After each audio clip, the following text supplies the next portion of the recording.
এই ধারণাটা মাঝে মধ্যে জেগে উঠতে হবে মনের মধ্যে যে আমরা সম্মানিত মাস ক্রস করছি, অতিক্রম করছি।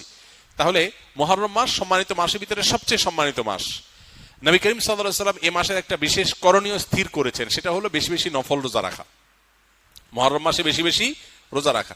তিনি বলেছেন আফদালুস সিয়ামি বা'দা রমাদান শাহরুল্লাহিল মুহাররম। সহিহ মুসলিমের হাদিস যে রমজানের পর আল্লাহর কাছে সবচেয়ে উত্তম রোজা হলো আল্লাহর মাস মুহররম মাসের রোজা। এই জন্য এই মাসে বেশি বেশি আমরা নফল রোজা রাখবো ইনশাআল্লাহ। এই মাসের তাৎপর্যের আরেকটা কারণ হলো এই মাসে আশুরা আছে, অর্থাৎ মুহররমের 10 তারিখটা বিশেষ তাৎপর্য পূর্ণ একটা দিন, যেদিনে আল্লাহ তাআলা মূসা আলাইহিস সালামকে মুক্তি দিয়েছেন ফেরাউনের বাহিনীর বিপরীতে, এবং নবী সাল্লাল্লাহু আলাইহি সাল্লাম সেই ঘটনায় আল্লাহর কৃতজ্ঞতা আদায় করে মূসা আলাইহিস সালামের সপক্ষে তিনি আল্লাহর কাছে সিয়াম পালন করেছিলেন, এবং আশুরার দিনে রোজা রাখার ফলে 1 বছর পূর্বের গুনাহ মাফ হয়ে যায়।